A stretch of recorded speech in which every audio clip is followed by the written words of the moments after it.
혹시라도 성경 내용을 모르시는 분을 위해서 잠깐만 설명드리면, 아브라함이 아이가 없었죠. 하나님이 75세 때 그를 만나셔서 하나님을 믿게 됩니다. 그리고 기다리고 기다리던 가운데 100세의 아들 누구를 낳습니까? 이삭을 낳습니다. 그리고 그 이삭은 리브가를 결정적으로 40세에 만나고 20년 동안 애가 없다가 60세에 쌍둥이를 낳습니다. 에서와 야곱이지요. 그리고 그 에서와 야곱 사이에 옥신각신합니다. 쌍둥이로 배웠을 때부터 뭔가 조직이 달랐는데 그 두 형제는 장자권을 놓고 또 우리가 알지 못하는 치열한 싸움을 벌입니다. 그러다가 이삭 아버지가 이제 죽게 되었을 때에 아마 본인이 직감했나봐요. 자신의 축복권으로 아들을 축복하려고 하는데 누구를 하려고 합니까? 에서를, 장자인 에서를 축복하려고 에서에게 음식을 만들어 오라 라고 말을 했어요. 그런데 그 이야기를 누가 들었어요? 아내인 리브가가 듣고 막내인 야곱을 형님처럼 털 복숭이로 만들어서 짐승의 털을 붙이고 형님 모양으로 바꾸어서 데리고 가서는 아버지로부터 그 축복을 가로채는 장면입니다. 안타까운 것은 에서가 기껏 사냥해서 음식을 만들어 왔는데 동생이 그 축복을 가로채는 걸 보고 축복을 달라고 하니까 아버지 이삭이 뭐라고 그럽니까? 더 이상 축복할 수 없다라고 얘기를 합니다. 그리고 그 이후에 형님이 동생을 죽이려고 하는 분위기가 만들어져서 동생을 피신시키는 그런 장면까지를 여러분이 읽으셨습니다. 오늘 본문을 통해서 저는 말씀으로 돌아가기라는 제목으로 말씀을 함께 나누려고 합니다. 사랑하는 여러분, 사람은 누구나 복받기를 원합니다. 여러분 복받기를 원하십니까? 아멘? 정말이세요? 그런데 본인뿐만 아니라 누구나 자기 자녀들도 축복하기를 원합니다. 여러분도 여러분 자녀를 복 받기를 원하십니까? 아멘? 아까 노래 부를 때 보니까 조금 목사로서 걱정이 좀 됐어요. 축복합니다 하는데 별로 다른 사람 복 받는 거 별로 안 좋아하시는 것 같더라고요. 받거나 말거나. 오늘 본문은 마음껏 축복하고 싶은 부모의 이야기로부터 출발합니다. 근데 결론은 뭔지 아세요? 잘못된 것 아닙니다. 부모가 자식이 잘 되기를 바라고 복 주기를 원하는 거, 그거 정말 지당한 것 아닙니까? 그런데 그 뜻대로 안 돼요. 그 엄마 막내를 데려다가 속이고 사기친 거 참 야비한 것 같지만 그것도 누가 욕하겠어요? 아니 형님만 복 받아요? 동생도 복 받아야죠. 내 식구의 삶을 면면히 들여다보면 다 복 받고 싶어 하는데 그거 다 당연한 것 아니겠어요? 그런데 오늘 성경의 본론이 뭔지 아세요? 인간의 뜻대로 안 된다. 결국은 모든 식구들이 어디로 돌아가야 돼요? 말씀으로 돌아가야 돼요. 저는 오늘 이 함께 예배를 드리는 모든 성도들이 남은 생애에 어떤 도전보다도 말씀으로 돌아가는 도전을 했으면 좋겠습니다. 그것이 살 길입니다. 그것이 진정 복받는 길입니다. 이삭은 어쩔 수 없이 말씀으로 돌아가요. 어쩔 수 없이. 근데 그 과정을 보면 말씀으로 돌아가는 삶의 걸음이 있더라는 것이죠. 여러분 어떤 것이 말씀으로 돌아가는 것일까요? 그 첫 번째는 고집을 내려놔요. 이삭은 사실 알고 보면 고집을 피운 거예요. 누굴 축복하고 싶어요? 에서요. 이 당시의 풍속을 따지자면 장자에게 장자권으로 축복하는 게 지당합니다. 근데 왜 이게 고집일까요? 아내가 쌍둥이를 배웠을 때부터 조짐이 다르다라고 그랬죠. 하나님은 분명히 너무나도 싸우는 이 쌍둥이를 두고 미리 말씀하신 게 있습니다. 무엇입니까? 큰 자가 작은 자를 섬기리라. 이거 누가 물어봤어요? 여러분 성경 본문 한번 보실래요? 27장에서 25장, 22절을 한번 눈으로 보시고 읽어주실래요? 시작.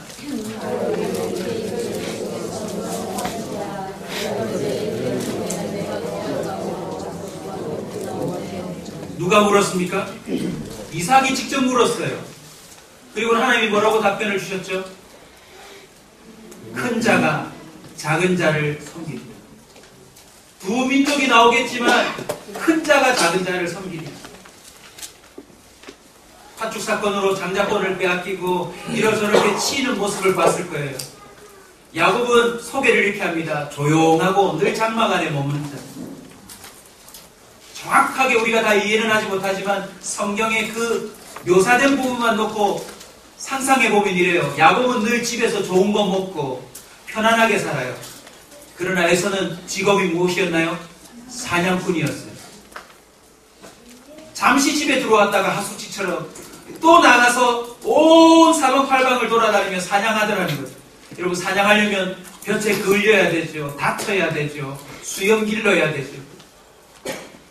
몰골이 말이 아니었을 것입니다. 아버지 이삭의 마음에는 누구를 축복하고 싶어요? 에서를요. 여기서 또 고집이 드러납니다. 어떤 고집입니까? 원래 이 당시 풍습에는요, 장자권이 아버지의 죽음으로 말미암아 내려질 때는 온 집안 사람들을 다 불러 모아놓고 잔치를 벌이면서 축복하게 되어 있대요. 근데 지금 이삭은 어떻게 축복해요? 따라갑시다. 몰래. 사람들은 자기의 고집을 관철시키기 위해서 사람들 몰래 뭔가를 자꾸 꾸며요.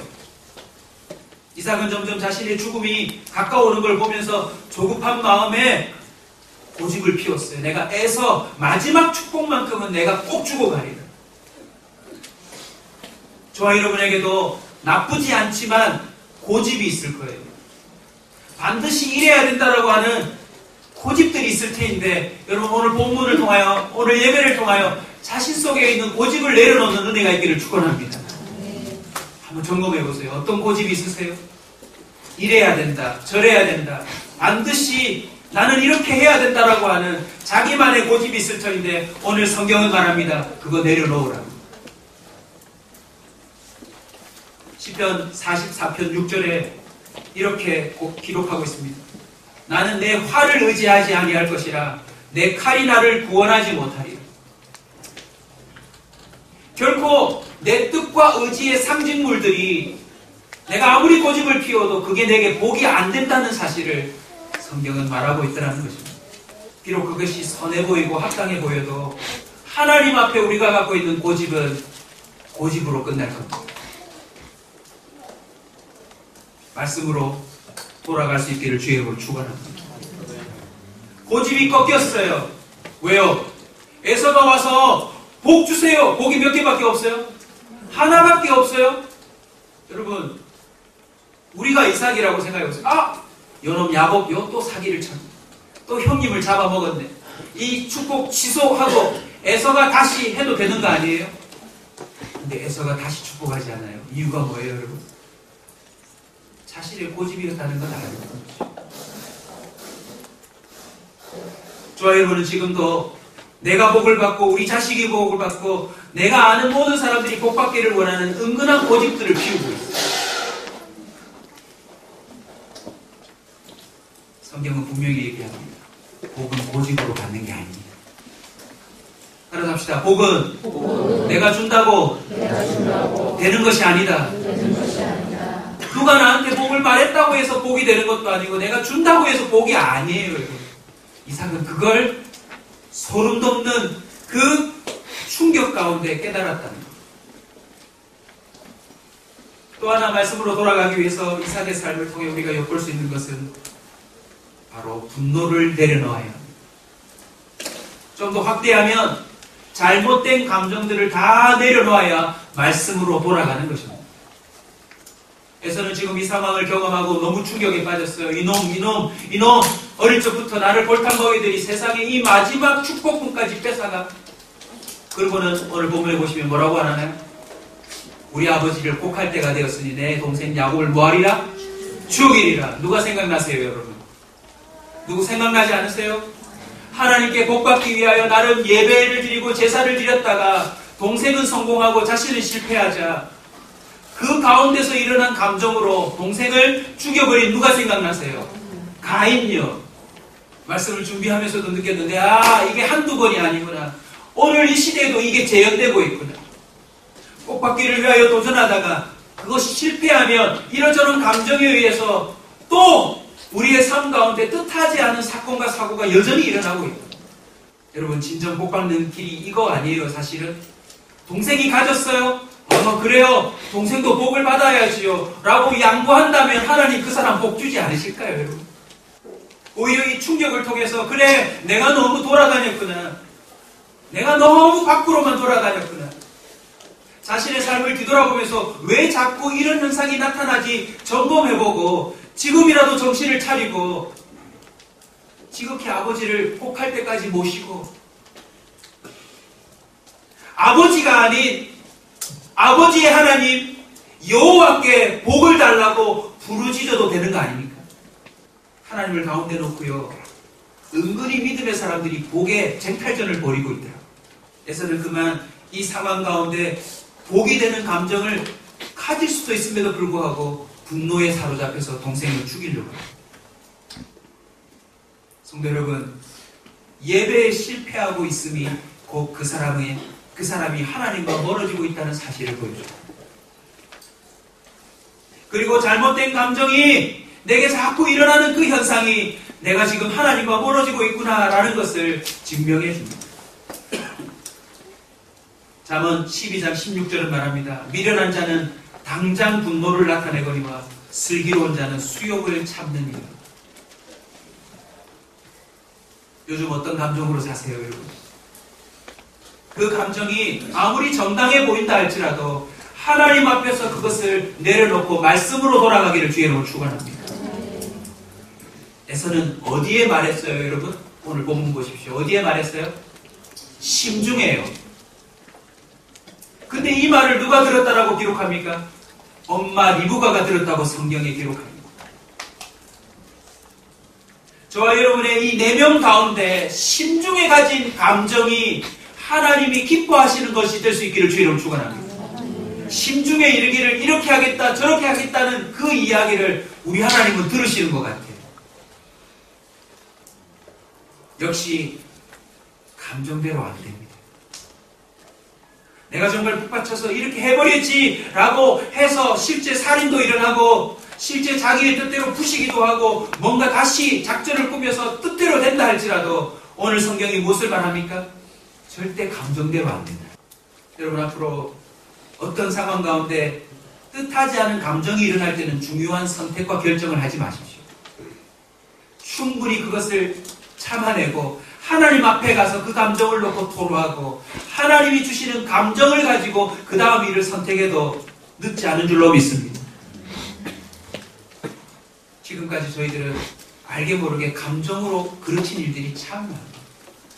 사랑하는 감정이든 갑자기 흥분되는 감정이든 화나는 감정이든 어떤 감정이든지 말씀에 비추어서 그 감정을 잘 점검하고 살아야 될 줄로 믿습니다.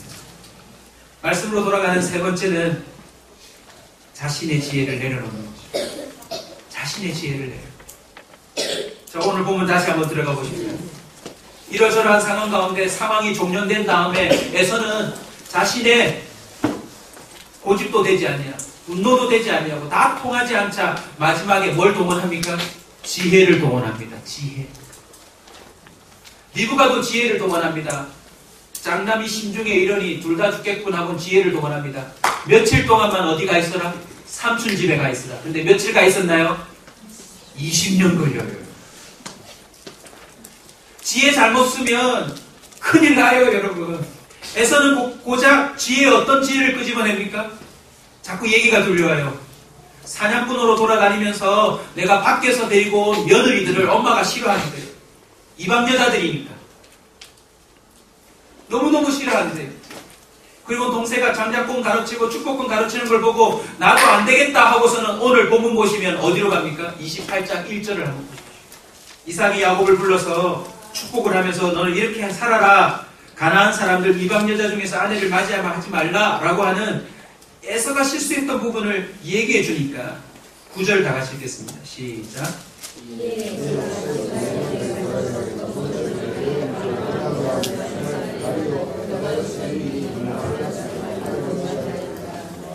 에서가 부모님의 이야기를 듣고 아브라함 복을 이어받으려면 다시 그 집안으로 가서 맞이해야 되는구나. 왜요? 이삭 자신도 리브가라고 하는 다시 돌아가서 늙은 종으로 말미암아 결혼했잖아요. 그 계보로 다시 말씀으로 돌아가는 걸 보고 에서가 오케이 나도 돌아가야지 하고서 번지수를 정했는데 어디로 갔어요? 이스마엘로 갔어요. 여러분 이스마엘이 누구죠? 아브라함의 고집, 사라의 고집, 그들의 분노, 그들의 지혜가 응축되어 있는 존재가 이스마엘 아닙니까? 우리 눈에도 지금 주변에는요 이미 이스마엘이 깔려 있어요. 나름 우리의 고집과 우리의 감정과 우리의 지혜를 나름 추스리면서 동원한다고 짚는 게 고작 선대에서 또 말씀이 아닌 다른 걸 선택했는데 그걸 또 붙잡더라는 것입니다. 남은 삶 가운데 저와 여러분이 이스마엘을 붙잡는 자가 되지 않기를 주의로 축원합니다. 이스마엘은 어떤 존재입니까? 말씀에서 벗어난 존재입니다. 잠언 3장 5절을 이렇게 기록합니다. 너는 마음을 다하여 여호와를 신뢰하고 내 명철을 의지하지 말라. 내 명철을 의지하지 말라. 우리의 삶도 들여다보면 내가 발휘하고 동원한 지혜가 우리를 더 어려운 늪으로 밀어넣을 때가 훨씬 많아요. 우리가 갖고 있는 해결할 수 없는 그 삶의 짐들과 무게감들은 알고 보면 다 우리의 고집, 우리의 감정, 우리의 지혜에서 기인한 것들 아닙니까? 저와 여러분 오늘부터 나의 지혜보다 더 지혜로운 것을 붙잡는 자가 되시길 축원합니다. 그것이 무엇입니까? 바로 하나님의 말씀입니다. 하나님의 지혜는 완전합니다. 직감, 경험, 더 권위 있는 것이 무엇입니까? 바로 매뉴얼입니다. 내가 아무리 이 상황을 보고 경험이 있고 직감이 있다 할지라도 매뉴얼이 완벽하다면 우리는 매뉴얼대로만 따라서 해야 합니다. 아멘. 매뉴얼대로만 돌아가면 다시 살아납니다. 회복이 됩니다. 기적이 일어납니다. 이제 저와 여러분은 어쩌면 충분히 너덜너덜해진 우리의 고집과 우리의 분노와 온갖 잡다한 감정들 그리고 여전히 실패의 전적들만 남겨져 있는 우리의 그 지혜들을 내려놓을 때가 되었습니다. 2016년 말씀으로 돌아가는 해가 되기를 축원합니다. 에서는 역사를 제대로 몰랐던 걸까요? 조금만 아버지에게 물어봤어요. 할아버지 때의 이야기를 조금만 들여다봤어도 이스마엘이 어떤 존재인지를 알았을지요. 하나님이 고집을 부리는 아브라함에게 아내의 말을 듣고 내보내라고 말씀하신 거였는데 왜 다시 가서 그걸 붙잡아 오냔 말이에요. 여기 등장하는 인물들 하나같이 오늘 말씀에 벗어날 수 없는 사람. 자발적으로 말씀으로 나아간 사람은 아무도 없어요. 야곱마저. 근데 감사하게도요. 인간의 모든 고집과 분노와 감정들과 지혜들 위에 하나님의 뜻이 서더라. 이것이 오늘 본문의 핵심입니다. 다음 한 주간 동안에도요. 말씀대로 될 겁니다. 그 다음 주에도 말씀대로 될 겁니다. 내년에도 말씀대로 될 겁니다. 세상에 어떤 경제적인 어려움이 오고 전쟁이 나고 무슨 일이 벌어져도 말씀대로 될 겁니다. 주님은 우리에게 말씀하셨습니다. 그리고 그 말씀을 지금도 이루고 계십니다. 여호와의 뜻이 완전히 서게 될 줄로 믿습니다. 그래서 우리는 고집과 모든 감정과 지혜를 내려놓고 하나님께로 돌아가야 합니다. 잠언 19장 21절 저와 함께 읽어주실래요? 사람의 마음에는 많은 계획이 있어도 오직 여호와의 뜻만이 완전히 서리라. 도전합시다. 말씀으로 돌아가는 발걸음을 내딛어 봅시다. 그것이 때로는 먼 광야로 들어가고 또 그것을 통과해야 하는 두렵고 힘든 길이라 할지라도 시도해 봅시다. 430년 애굽의 삶을 청산해야 된다면 그렇게 한번 도전해 봅시다. 여러분, 어긋난 삶을 돌이키지 않으면 에서에게 이삭이 결정적인 말을 합니다. 너는 칼을 믿고 살아. 너는 칼을 믿고 살아. 결국 자신의 힘으로 자신을 구원해야 되는데 그게 안 되는 삶을 죽을 때까지 살아야 된다는 것입니다. 뭘 보면서요? 피 보면서. 오늘 결정합시다. 여러분 고집을 선택하시겠습니다. 여러분의 지금 가슴속에 채워져 있는 그 감정으로 세상을 한번 살아보시겠습니다. 여러분이 나름 인생을 이렇게 살아보겠다라고 이렇게 저렇게 동원하고 있는 지혜로 하시겠습니까? 그거 안 통합니다. 말씀을 준비하면서 참 신기하다 싶었습니다. 왠 줄 아세요? 제가 순서를 맞춘 게 아닌데 왜 이 본문을 말하는 날 우리 또 박성호 선교사님 가정이 미얀마로 떠나는 날일까요? 선교사님의 삶의 모델이 또 우리 모두의 모델이 된다 싶은 마음에서 이렇게 자연스럽게 선교사 파송식으로 넘어갔으면 좋겠습니다. 우리 어머님이 여기 와 계세요. 박성우 선교사님. 아들 보내고 싶을까요? 우리 아들 여기서 정말 마음껏 내가 축복해서 정말 행복하게 여기서 잘 살기만을 원하실 거예요. 어머니도 나름 고집이 있으세요. 좋은 고집. 우리 며느리, 우리 손자, 손녀들 이 땅에서 정말 행복하게 잘 살기를 원하는 마음이 있을 텐데 말씀으로 돌아가도록 내버려 둘 수밖에 없어요. 우리 선교사님도 오랜 기간 함께 해왔지만 나름 마음속에 또 가정을 이루고자 하는 나름대로의 지혜가 있지 않을까요? 그런데 가만히 들여다보니 모든 식구들이 이거 다 내려놓고 가는 거예요. 이유가 뭔지 아세요? 우리는 말씀으로 살아갈 수밖에 없기 때문에. 그런데 놀랍게도 결과를 봅시다.